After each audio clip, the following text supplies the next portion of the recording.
Une juge d'instruction parisienne a ordonné le 8 juillet 2022 un non-lieu en faveur du ministre de l'Intérieur Gérald Darmanin, accusé par une femme de viol depuis 2017, a appris l'AFP ce lundi 11 juillet auprès de ses avocats Mathias Chichportich et Pierre-Olivier Sur, confirmant l'information de BFM TV.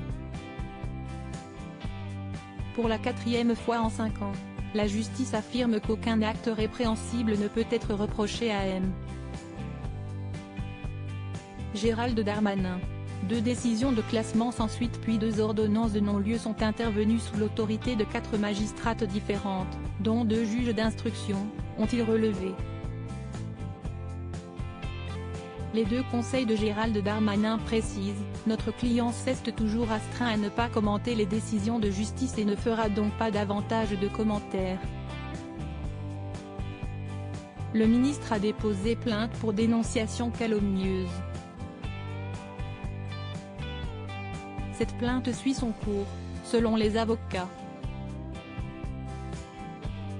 Il faut quand même mesurer ce que s'y est que d'être accusé à tort, de devoir expliquer à ses parents ce qu'il s'est passé parce que, si est vrai, j'ai une vie de jeune homme, avait justifié le ministre en juillet 2020 au journal La Voix du Nord.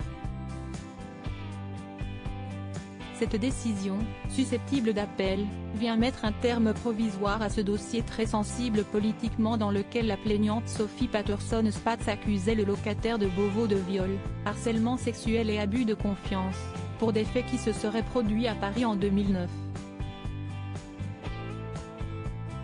Le 12 janvier, le parquet de Paris avait déjà pris des réquisitions en faveur d'une clôture du dossier sans poursuite. Depuis sa nomination à l'été 2020, et encore lors de sa reconduction récente, la présence de Gérald Darmanin au gouvernement a été la cible de nombreuses critiques, notamment dans les rangs féministes. L'histoire a débuté en 2009, au siège de l'Imp, ancêtre de LR. La plaignante s'était adressée à l'élu, alors chargé de mission au service des affaires juridiques du parti, pour obtenir un soutien alors qu'elle voulait faire réviser une condamnation de 2004 pour chantage et appel malveillant à l'égard d'un ex-compagnon. Aucune réaction de la plaignante pour le moment selon elle.